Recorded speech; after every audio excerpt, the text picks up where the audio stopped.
You're welcome back, and of course we have to talk. Our guests this morning on AM Talk, Abraham Amaleba is the Director of Legal Affairs for the NDC. He's here with Audu Ishak, who is a National Youth Organizer for the PNC. A very good morning to you both. It's nice to see you both. Good morning, Kojo. Indeed. And we've got a lot to talk about. Today we want to touch on, obviously, the invitation to the NDC chair to help the police with investigations into kidnappings and fires. And then we want to spend some time on the NIA and what appears to be some criminal activity amongst their ranks. But before we get to those two big issues, this secession has captured the attention of Ghanaians. Quite a number of people, almost 100 of them, arrested in connection with plans to secede from the Republic of Ghana. This is occurring in the Volta region.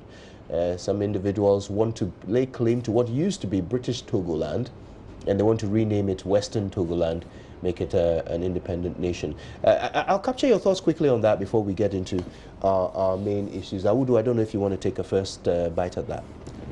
Good morning, Kojo. Permit me to send some condolences to the family of the late departed constituency chairman for the NDC in the DBI, who happens to be my very good uncle. He was shot dead by unknown gunmen only last night, and the whole of the region has been thrown into shock. So it's only appropriate that we send our condolences. You can see that my voice is quite low because I think that I've been scandalized by that particular incident. May he rest in peace. Indeed, I think that a lot of fundamental freedoms have been guaranteed, and I think that these people who find themselves within the Western Togoland are seeking to express some of those freedoms.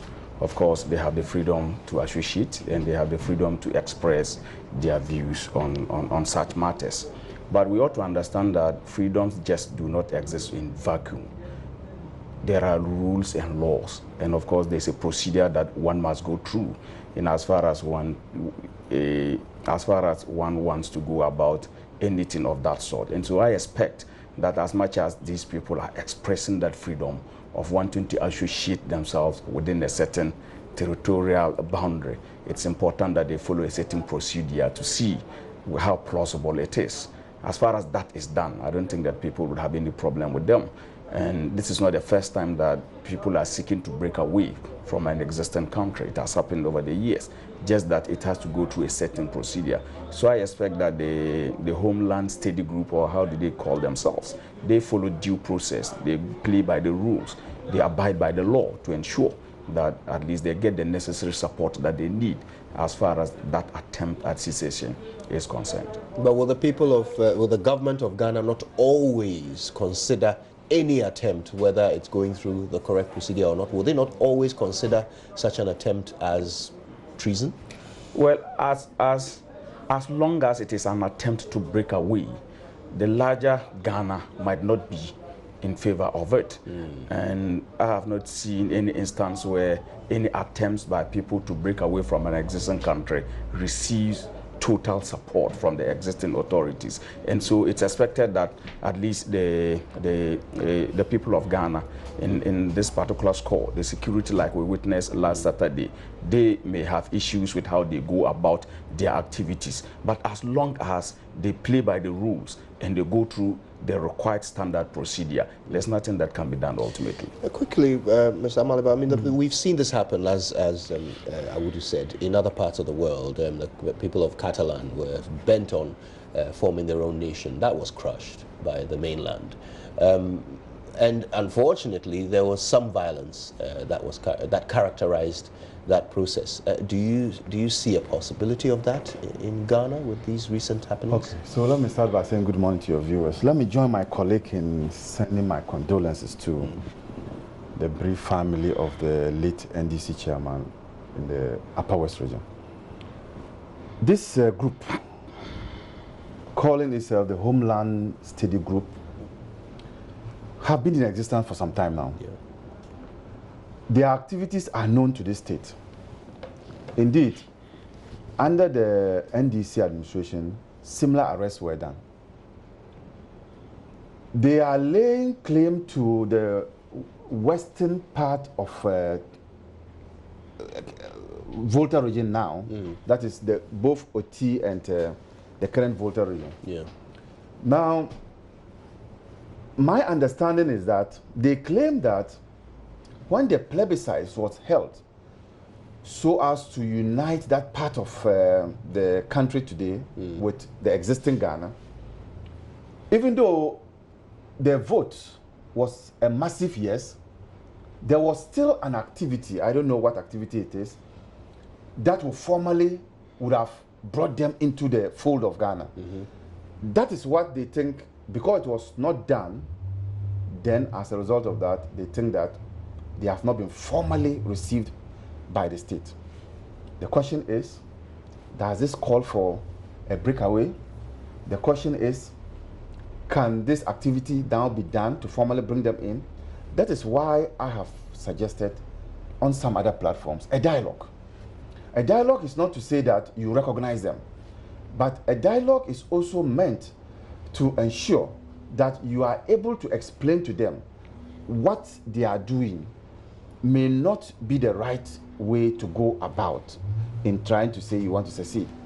I know that this group will be ready to meet government. I agree that, yes, you can take the legal actions as is being done in court. Yesterday, I'm told they were presented in court. One person has been granted bail, the old man amongst them. Yeah. 2 others are still in custody. I know they will reappear. So, to augment the legal action, who are the people behind this group? Can we begin to identify them and talk to them? This group may be proceeding on a wrong assumption. How do we get them to understand? And in this country, we've seen time without number how serious crises that has engulfed parts of this country have been resolved through dialogue. And I think that the government should begin to initiate some form of dialogue so as to deal with this matter.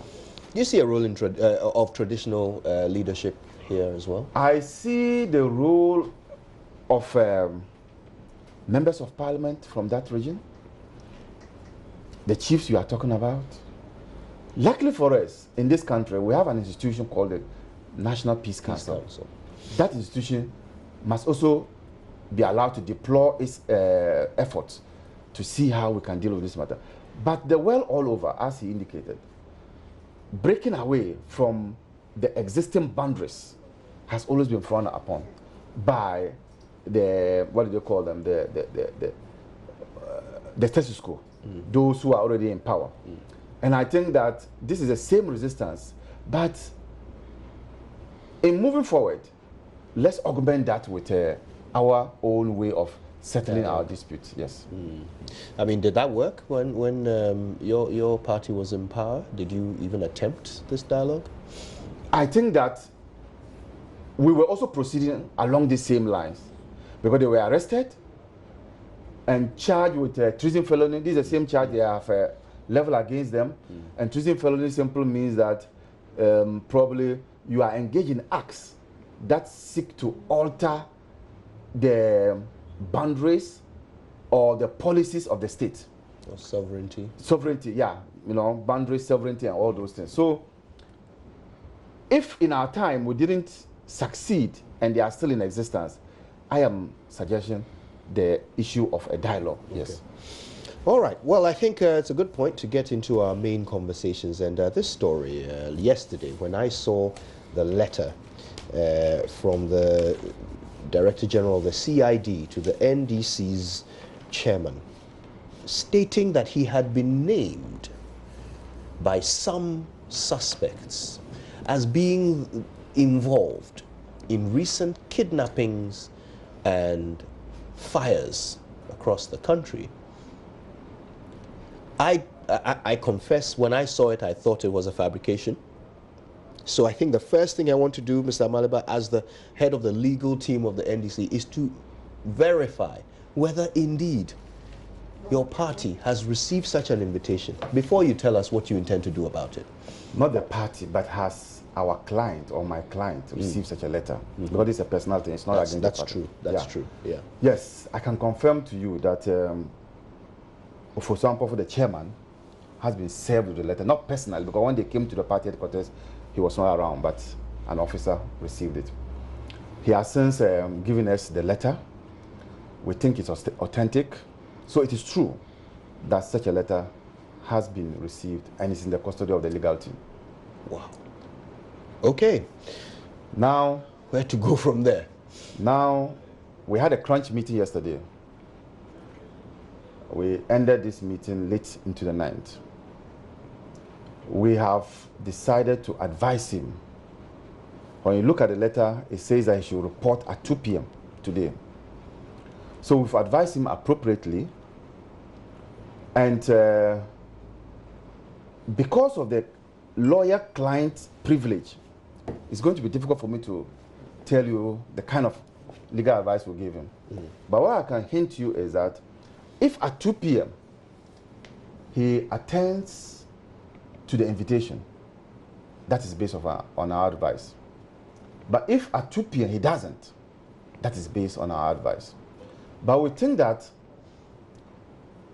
you know, for example, it's already in court. That case in court is under threat because of a process we filed, that is notice of alibi, which notice of alibi is in respect of the second accused person, Koku Boahen, which suggests that he was not at the said meeting that the alleged video, the audio tape emanated from. Now the prosecution, the state, knows that if he's acquitted, the case against Ofosampofu is going to collapse. Why? Because they charge him for conspiracy, and one person cannot conspire. You cannot have a monologue conspiracy. You must conspire with somebody. With this notice of appeal, which has been filed, we have indicated where he was on that fateful day. We've indicated the names and telephone numbers of persons he had contact with where he was away. So what they simply need to do is to contact those persons. In fact, luckily for us, he even slept in a hotel. So, you know, hotel, you must book in and book out. So I think that because that case is collapsing. Forgive me, just to check a point on this legal issue that you've raised. So, Ofosampofu is charged with conspiracy. Together with... alongside Kweku Boahen. So if Kweku Boahen is acquitted, then... where lies the conspiracy again? But could Ofosampofu not have conspired with more than one person? Well, nobody is in court apart from him. Could somebody else not be arrested subsequently? So let them do that. Okay. We are in court now. All right, okay. And they are only two people. So we have come to a firm conclusion that these are trumped-up charges to keep him constantly in court, and we think it is more or less an harassment on him. So you doubt the veracity of the claim that some people have named him. And we have asked a question when we were at the meeting, that when that report was made, or when that person mentioned his name, did they engage in any verification process or any investigations to establish the veracity of what that person said? Because, come to think of it, all the other kidnap cases that we know of, apart from the Takrade, the suspects have been arrested. There was a Lebanese, we know they have arrested people. Now we are thinking that it's about the Takrade. All those cases, 3 of them, happened, Takrade happened long before Ayawaso West Wego.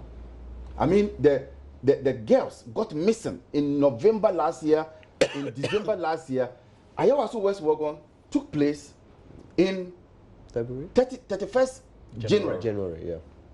And so if you say he has been mentioned in kidnap cases, at what point? When your alleged tip of kidnapping took place on somewhere January, because after the elections he met the alleged communicators. Wait, walk me through it again. Why is it not possible for the kidnap cases in reference to be the ones that happened more recently? Why is that not possible? No, that one is because people have been arrested. Yes. Could they not have been the ones who named your client? Those persons who who kidnapped them are known. What I'm saying is, could they not be the ones who have named your client? Well, if you are now asking the question that it is in respect of the recent ones, I will say that at 2 p.m., we have given our client the advice. Now, the police have other options. It is left with them. But I can confirm that our client has received a letter and we've given him the appropriate advice. I think from what you're saying, we can surmise, and I'm happy to be corrected if I'm surmising wrongly. We can surmise that you've advised your client not to attend. Where are you getting that from? Because you say the police have other options. They are exercising the option of inviting him. But you're telling us that they have other options. When I say they have other options, the police can arrest. Yes. The police can invite. The police can come over to the alleged suspect to interview him. So those are the options. Yes. And so I'm not saying that raising the fact that has nothing to do with whether he will go or he won't go. That has nothing to do with that. All right. Yes. Okay. I want to bring you in at this point, Ishak, because I keep calling you either Awudu or Ishak. Which one is your first name? Ishak. Ishak is your first name, of course. Yeah. Okay. Is politics kind of taking over everything now, including law enforcement? Are we seeing what many people, including your co-panelists, believe to be a politically motivated action of the police? Of course, Kojo, and I'm sure that this is not the only time or the first time that a matter of this nature has come up that has thrown up the question of politicization and all of that. I think that we have a certain security architecture which, in my opinion, does not support the independence that that particular architecture ought to operate with. And as a result of that, most often when such matters come up, there's a leeway for people to interpret it politically and want to get out without actually dealing with the substance of it. And in my opinion, I think that we have not done so well as a country. And over the years, I think that we would have been able to have set up a certain kind of security that would not lend credence to the public perception that it's always tainted with politics or partisanship. And on this particular matter of Mr. Samuel Ofosu-Ampofo and the leaked tape, I have said repeatedly that the fact that Mr. Ofosu-Ampofo says that that is not his voice on that particular tape alone should tell us that until we are able to authenticate that that is his voice, any other thing that follows from attributing the tape to him, for me, may not stand the test of time. Because all of these charges and allegations and invitations are based on the belief from the police that that is his voice contained in that particular tape. And now the man says that that is not my voice. And so clearly, if he says that that is not his voice, any other thing following from that particular tape may not stand the test of time. I said that why are we not looking to ensuring that we retool our security apparatus with the necessary equipment that will ensure that they are able to study such voices or such tapes and be able to authenticate that indeed this is Mr. A's voice and this is Mr. B's voice. Until we are able to do that, when these things come up, people would always deny. And Kojo, you know that this is not the first time that we are dealing with a leaked tape. This is not the first time. A lot of prominent people have been caught on tape and they have all denied it. Up to date, we have not been able to prove whether indeed those were their voices or not. You understand? And for Mr. Ofosu-Ampofo to be invited by the police on this particular incident of being implicated by some people who have been arrested in connection with the kidnappings, Of course, these kidnappings are a threat to national security, and they threaten the... So are the fires, by the way. Of course. Yeah. But on the score of the fires, we know that a lot of fires happened when Mr. Samuel Ofosu's party was in government, when John Mahama was president. We saw a number of fires, massive fires. You understand? These conspiracy theories did not come up. Nobody was fingered. We do not have people invited to come and answer for some of these fires. But assuming that this is true, and we don't know whether it's true or not, but assuming it is, would it not follow that perhaps it was the experience they had as a government when those fires happened under their tenure that might have informed a strategist to think, you know what, if you want to destabilize the current government, this will work because it really had a negative impact on us when we were in office? Well, it all boils down to the ability of the security on this particular score, the police, to prove that indeed someone is behind these fires or these kidnappings. Is that not what they're trying to do by inviting? Of course. I don't disagree with the decision by the police to invite Mr. Samuel Ofosu to come for questioning. I think that he's a law-abiding citizen, and we operate by law, and nobody is above the law. I may not be entitled to the kind of legal opinion that Mr. Abraham Amalaba is entitled to, but I know, just like as an ordinary citizen, that once this deals with the law, he would have to avail himself.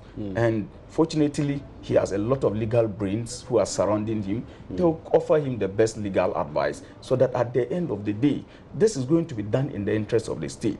But, Kojo, like I said, the partisanship, the extreme partisanship that has tainted our national security architecture is the reason for which some of these things are happening. People do not have confidence in those who are at the helm of affairs to deal with issues of this nature. So clearly, people begin to have a certain kind of mindset, a certain perception about the ability of the police to deal with these matters professionally. And so if we want to take away that bad perception that people have about the police, we must begin to address that security architecture, which is allowing for people to have a certain disbelief in its ability to deal professionally with matters of this nature. Okay, so your view is that this is actually going to affect people's confidence in the police? Of course it does. Ms. Amaliba, so I get that you don't believe this is a real thing. Yeah, we actually think that this is concocted. Don't also forget that the police is under enormous pressure to find the kidnappers. I'm talking about temporary kidnappers. And recently they came out with a hoax that they know where these people are. The kidnappers. Not yet proven to be a hoax. No less a person than the Attorney General criticized the police, the CID, for coming out to make those statements when indeed and in fact they didn't have the girls in their custody. And for me, it also questions the professionalism of the entire system. He's talking about the architecture, but I'm even talking about the professionalism of that. This was not the kind of CID that Jerry Rawlings handed over to Kufuor handed over to Atta Mills, and Atta Mills, Mahama. This CID is a bundle of nerves. They simply, and just 2 days ago on your own network, the previous CID boss, questioned the style of this current CID boss. So it's a problem. It's a problem because we will need to invest into rebuilding this CID as an institution if probably this government is no longer in place. And so I think that people are beginning to read political meanings into it. They are allowing themselves to be used by this government to get to their opponents. He said that during our time, there were fires. These fires, we know, has been happening all over the country. And you even said that at a point in time, we had to bring in some people from outside the country to try to unravel it. Our markets are places that people go in to sleep. We have weed smokers all over the place. People smoke all over at the place there. It's not a market where, like the Keneshi market, where after the day's activities, it is locked and people move out. People sleep in the market, people cook in the markets. And so, for you to trump up this allegation so as to continue to harass our chairman is untenable. And that's where I heard the party communicators indicate that they were not going to allow him to attend. I heard the communication director yesterday. But we as lawyers have also met and we've given the appropriate advice. And that will happen. But do you think that call is justified, that he not attend? Well, I will speak as a lawyer. And yesterday, I had reason to cross-check. And when I cross-checked, I was told that was the party position. But as lawyers, we've also given him advice. Does it contradict the party's position? That I cannot tell you. I've told you that because it is about lawyer-client relationship, which is a privileged one, I cannot be divulging. If I divulge now and I live here and he fires me, where am I going to get my daily bread? Something tells me you'll be fine. Mr. Balaba, let me ask you this though. Your position is that this can't be true. There can't be any suspects who have named your client as, being involved in fires or kidnapping. But that is what the police have officially said. So, is there, what better way of ascertaining whether this is true than attending the invitation and talking with the police? The police should know that it's not always that when a suspect mentions another person's name, you should be inviting that person. What you do is to conduct some preliminary investigation to know whether or not that information they brought to you is maintainable, is justified. Some will say that's what they're doing. They're investigating. No, you don't call the person, because now, if you invite the person to the police, you inadvertently or indirectly accuse him of wrongdoing. What I'm saying is that before, in Ghana here, our police invite you, arrest you before investigations. That is wrong. It must be investigations of the information you got as police before you invite the person. Well, that's look. Anas tip mention the president's name on Nyantechi matters. Mention the vice president's name on Nyantechi matters. Did the police invite the president, the vice president? So it is not. You must conduct background investigation on the information you've received. You must sieve it. And that's what I will tell them. You must sieve it before. I've just told you that.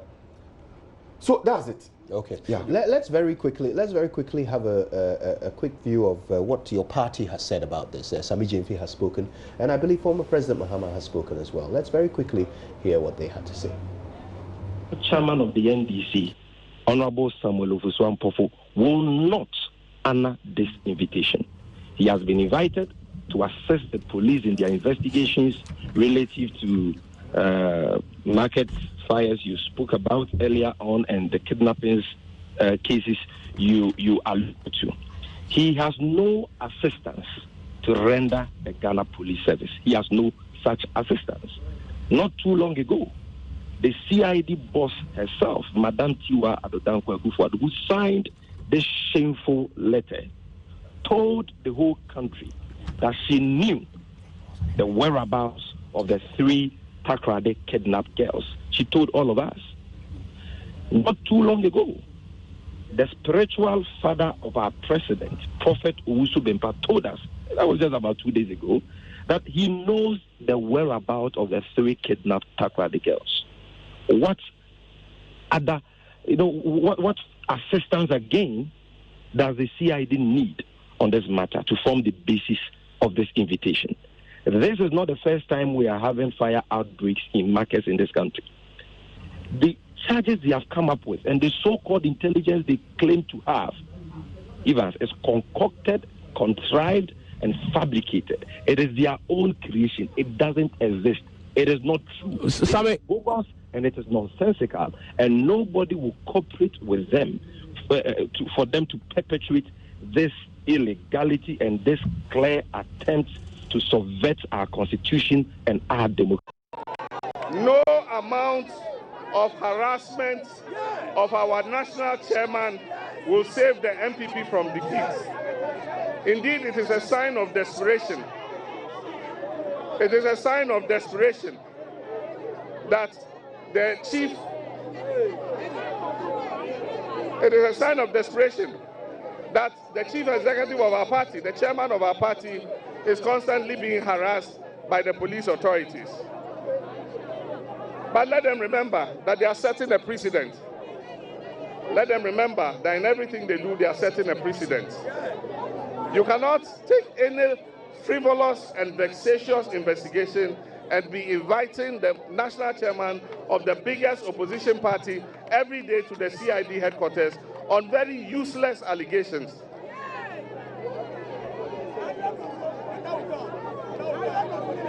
We are advising the NPP. If you deliver on your promises, the people of Ghana will look favorably at you. But if you have failed, don't, out of your desperation, decide to harass our party officials. Whatever you do, you cannot escape the judgment of the people. And on 7th December 2020, the people of Ghana are going to decide, no matter what harassment you subject our people to. Right, so that's what the flag bearer of the NDC and, of course, their communications director had to say about this. They would sound definitive that clearly they are not in favor of cooperating with what they consider to be attempts to harass their party chairman. But honestly, even if we read politics into what is happening, is there another way of dealing with this beyond simply confronting it and then leaving the burden of proof on the accuser?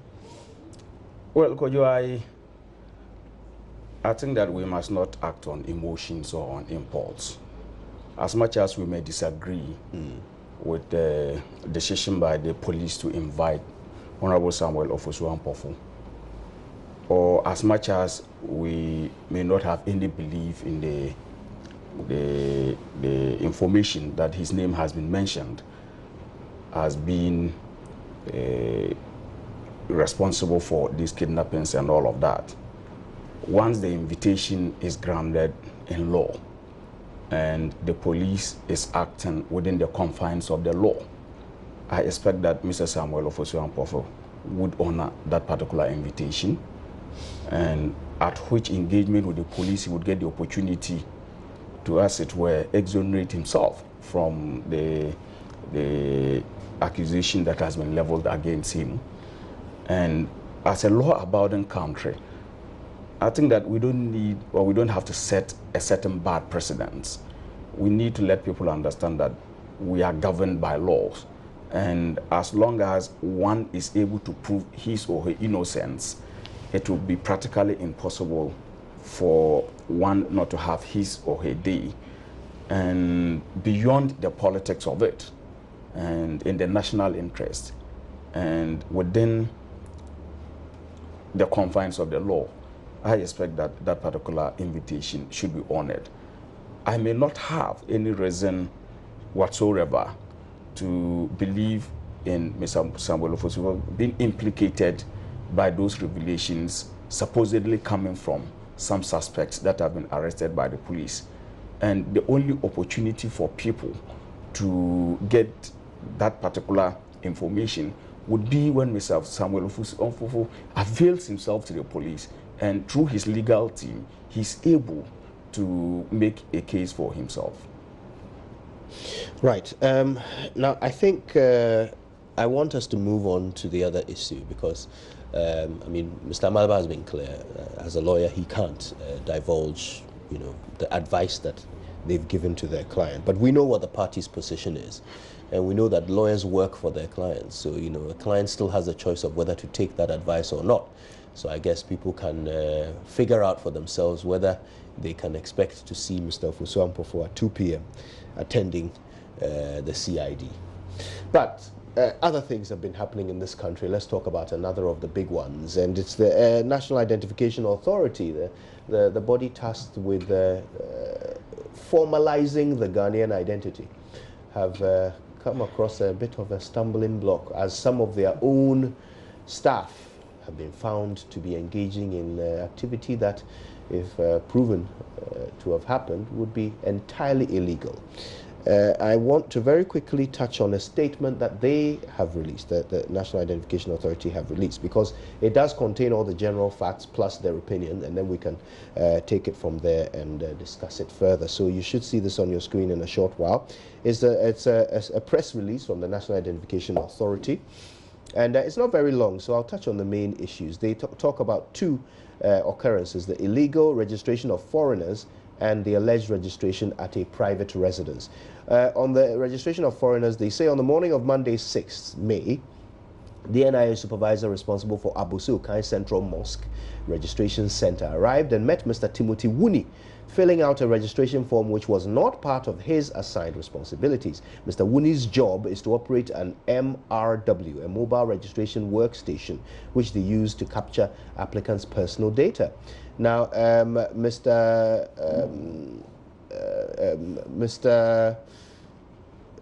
supervisor, who is not named, was suspicious and investigated and reported his findings to the police, or her findings to the police, and the police then arrested Mr. Wuni. So I think the point they're making here is that that arrest was done as a result of NIA's work. I mean, they spotted this person committing the crime, reported it to the police, and then the arrest happened. So I guess the suggestion here is that the NIA, of course, are not complicit as an organization in what happened. That's what they seem to be suggesting. They say that all NIA officials were warned during training about the consequences of engaging in any acts of criminality. They were also instructed to promptly report any act that they may come across to the police. So they endorsed the action taken by the registration supervisor. Now, on the alleged registration at a private residence, this is a bit of an interesting one. The equipment found belongs to the NIA. They have confirmed that in the statement. They also say it's an MRW that was found, a mobile registration workstation. Now, this is used to capture a person's information if you are an eligible applicant.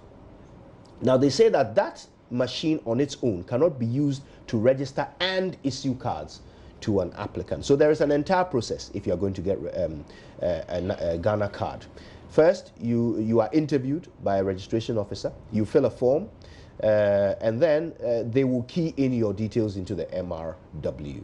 Okay, it is at that point that they will ask you for other documents and scan them. So your ID, SNIT, DVLA, voter's ID, all the acceptable IDs. Then they will capture your biometric data with fingerprints and photograph, as well as signature. Then they will print you a slip to certify they've got that information from you and that it's accurate. And then a card will then be printed as a separate action. So what they're saying is that the full complement of equipment would have been needed to complete the process. The MRW, however, has been taken into custody by the police, and the NIA say they will cooperate in assisting the police in their investigations. They also won't shield any official who engages in crime. So that is the general gist of this statement. I think the first one is a straightforward law enforcement issue. That's my opinion, but it's not my opinion that matters, it's yours. So Mr. Amaleba, I want to start with you. Your take on the first issue, and then I guess the second one, which the NDC was a lot more involved in uncovering. The first issue has to do with the alleged registration of non-Ghanaians. Yes, non-Ghanaians. Yes.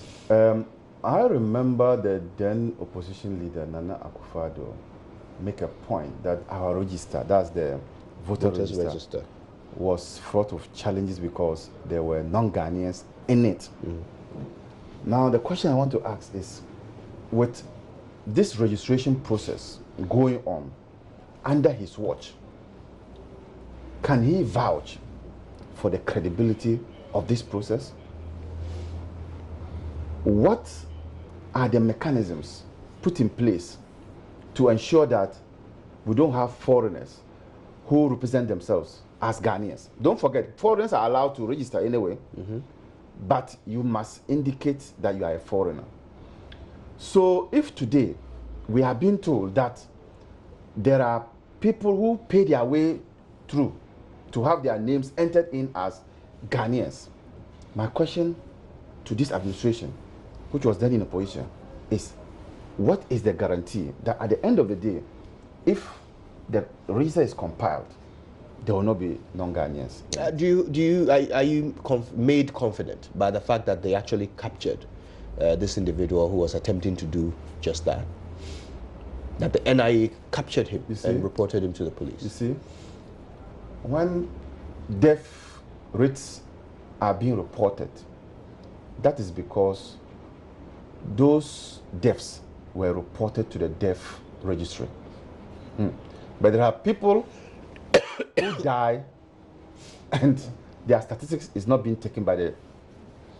And you know where I'm driving at.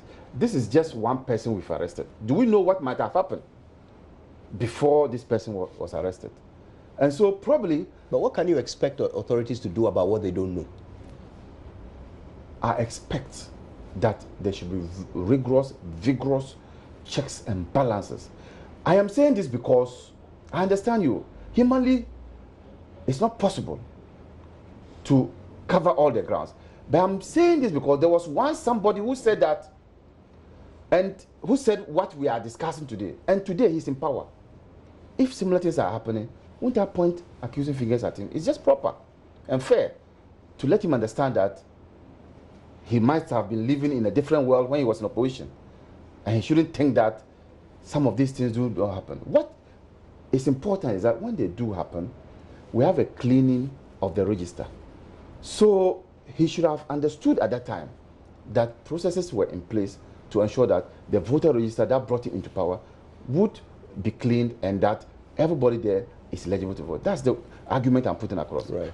Now, on the second issue, look, this is one allegation which has to do with the fact that these officers that have been recruited are skewed towards favoring the opposition, and that this registration, this late registration, this registration was done at 9 p.m. when the whole exercise might have come to an end. They ensure that they do this to register people who belong to the MPP. What makes you draw that conclusion? Because there's this understanding, because this is not the card that is going to be used to vote. There's this understanding that there's going to be a new register, and you hear the EC chair intimate or make those references. And so a limited registration exercise. There's going to be limited registration, and there's even going to be a new register. That was one of the controversies at the IPAC, that they intend to create a new register. And the rumor is that the mother document, the foundation document, will be that of the Ghana card that will be used to register. And so if that is true, then you can understand why the officials who have been recruited by this government will want to do the bidding of the government by ensuring that they target and issue the cards to only the other side. And so, look, all machinations are in place. The MPP will do anything illegal to stay in power.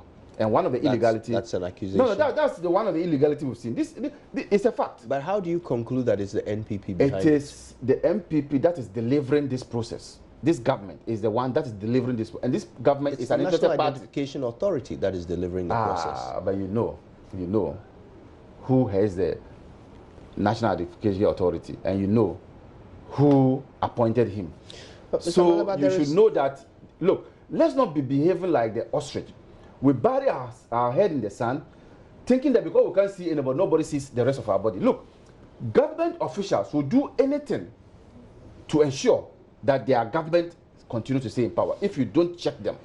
That's the point I'm making. Okay, so Mr. Maliba, isn't there an aspect of self-defeating?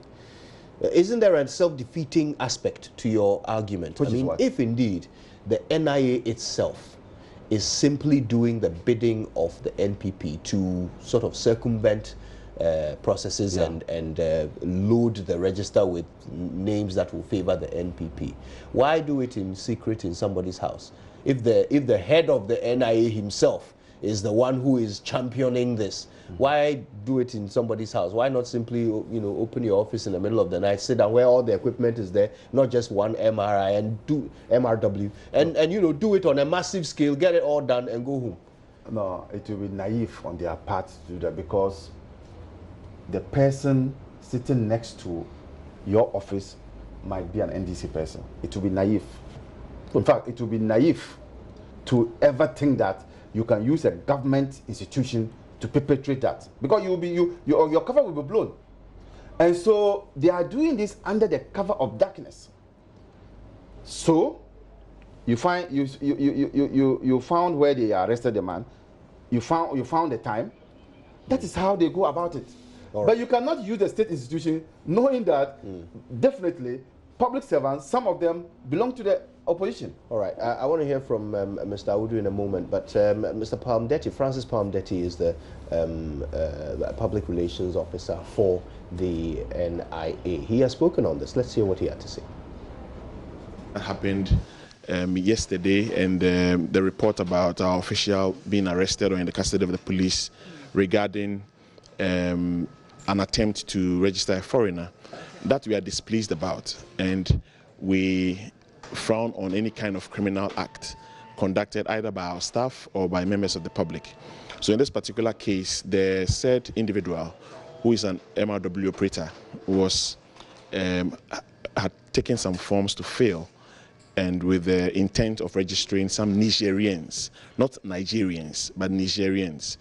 And the officer who supervises the center, we usually call them the CRO, showed up and realized that what he was doing was against the law. So she alerted the police and he was arrested. We have sent these individuals into training. We've trained them on the conduct which is expected of them as registration officials or officials representing the authority. And one thing we let them understand is that no kind of criminal act will be tolerated by the authority. So it doesn't matter whether you work for us.